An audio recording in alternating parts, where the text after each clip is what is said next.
Morning മന്നായിലേക്ക് എല്ലാവർക്കും വീണ്ടും സ്വാഗതം. വീണ്ടും നമ്മൾ ലേഖന പഠന പരമ്പരയിൽ തുടരുന്നു.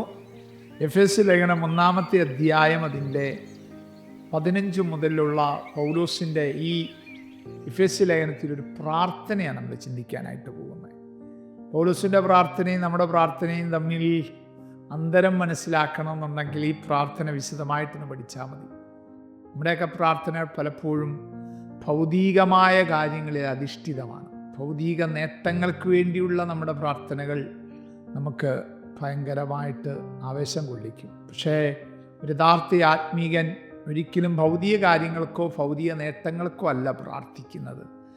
അകത്തെ മനുഷ്യൻ ശക്തിയോടെ ബലപ്പെടാൻ, വിളിയാലുള്ള ആശ തിരിച്ചറിയാൻ, ഹൃദയദൃഷ്ടിയൊക്കെ പ്രകാശിക്കാൻ, ആമേൻ, ബലത്തിൻ വല്ലഭത്വത്തിൻ്റെ വ്യാപാരത്താൽ വിശ്വസിക്കുന്നവർക്ക് വേണ്ടി വ്യാപരിക്കുന്ന ദൈവശക്തിയുടെ അളവറ്റ വലിപ്പം മനസ്സിലാക്കാൻ പ്രാർത്ഥിക്കുന്നു എന്ന് പൗലോസ് പറയുമ്പോൾ ആ പ്രാർത്ഥനയുടെ ആധികാരം നമ്മൾ തിരിച്ചറിയണം. എവിടെ കിടന്നുകൊണ്ടാണ് പൗലോസ് ഇത് എഴുതുന്നത്? കാരാഗ്രഹത്തിനകത്ത് കിടന്നുകൊണ്ടാണ് പ്രാർത്ഥിക്കുന്നത്. എന്താ താൻ പ്രാർത്ഥിക്കുന്നത്? അതുനിമിത്തം അല്ലോ. 15-ാം വാക്യം കാണുന്ന അതിനിമിത്തം. ആ പദത്തിൽ തന്നെ ഒത്തിരി ഉണ്ട്. ഏത് നിമിത്തമാണ്? നമ്മുടെ കഴിഞ്ഞ ആളുകൾ ചിന്തിച്ചതൊക്കെ അതിനകത്തുണ്ട്. എന്തൊക്കെ? മുൻ നിയമിച്ചത്, തിരഞ്ഞെടുത്തത്, ദത്തെടുത്തത്. കഴിഞ്ഞ ദിവസം നമ്മൾ ചിന്തിച്ചത് അച്ചാരമായ വാക്തത്വത്തിൻ പരിശുദ്ധാത്മാവിനെ നമുക്ക് തന്ന നിമിത്തം. കണ്ടോ? അത് നിമിത്തം ഞാനും, കണ്ടോ, നിങ്ങൾക്ക് കർത്താവായ യേശുവിലുള്ള വിശ്വാസത്തെയും സകല വിശുദ്ധന്മാരോടുള്ള സ്നേഹത്തെയും കുറിച്ച് കേട്ടിട്ട്. കണ്ടോ? പൗലോസ് പ്രാർത്ഥിക്കാൻ തുടങ്ങുന്ന പദം കണ്ടോ?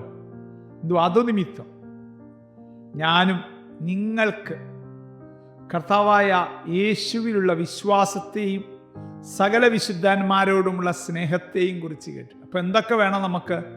വിശ്വാസവും വേണം, സ്നേഹവും വേണം. ഹല്ലേലൂയ. കൊലോസ്യലേഖനം 1-ാം അധ്യായം 4-ാം വാക്യത്തിലും ഗലാത്യലേഖനം 5-ാം അധ്യായം 6-ാം വാക്യത്തിൽ നമുക്കത് കാണുവാനായിട്ട് കഴിയും. പൗലോസ് സ്തോത്രം പറയുന്നത് ഈ 2 കാര്യങ്ങൾക്ക് വേണ്ടിയാണ്: വിശ്വാസം, സ്നേഹം. ഹല്ലേലൂയ. ഇത് നമ്മുടെ പ്രാർത്ഥനയിൽ പരിശീലിക്കപ്പെടേണ്ട ഒരു കാര്യമാണ്. റോമർ 1:8 നമുക്കത് കാണാൻ കഴിയും. 1 കൊരിന്ത്യർ 1:4 അത് കാണുന്നു. ഫിലിപ്പർ 1:3 അത് കാണുന്നു. കൊലോസ്യലേഖനം 1:31, 1 തെസ്സലോനിക്കർ 1:21 ഇതൊക്കെ നമുക്ക് കാണുവാനായിട്ട് കഴിയും. സ്തോത്രം. 1 തെസ്സലോനിക്കർ 2:11 ഇതൊക്കെ നമുക്ക് ഈ പ്രാർത്ഥനയിൽ സ്തോത്രം പരിശീലിക്കേണ്ടതിൻ്റെ ആവശ്യകത നമുക്ക് കാണുവാനായിട്ട് കഴിയും. സ്തോത്രം. ആ വാക്യം ഒന്നുകൂടെ വായിച്ചുകൊണ്ട് നമുക്ക് നിർത്താം.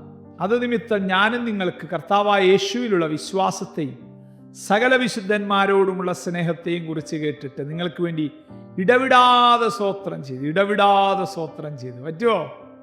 ശരീരം കൊണ്ട് പറ്റത്തില്ല, ആത്മാവിൽ കഴിയും ഇടവിടാതെ സ്തോത്രം ചെയ്യുവീൻ. ഇതല്ലോ നിങ്ങളെക്കുറിച്ചുള്ള ക്രിസ്തുയേശുള്ള ദൈവ ഇഷ്ടം.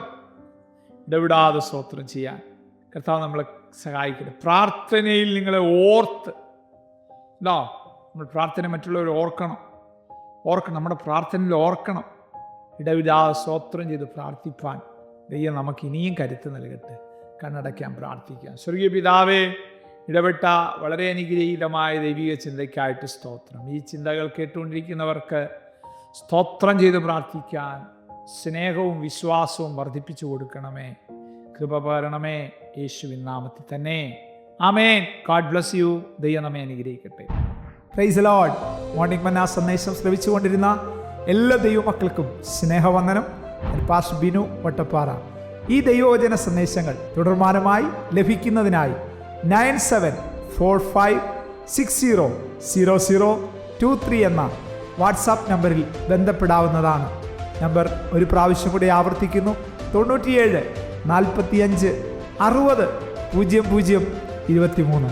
ദൈവം നമ്മേവരെയും അനുഗ്രഹിക്കട്ടെ. God bless U.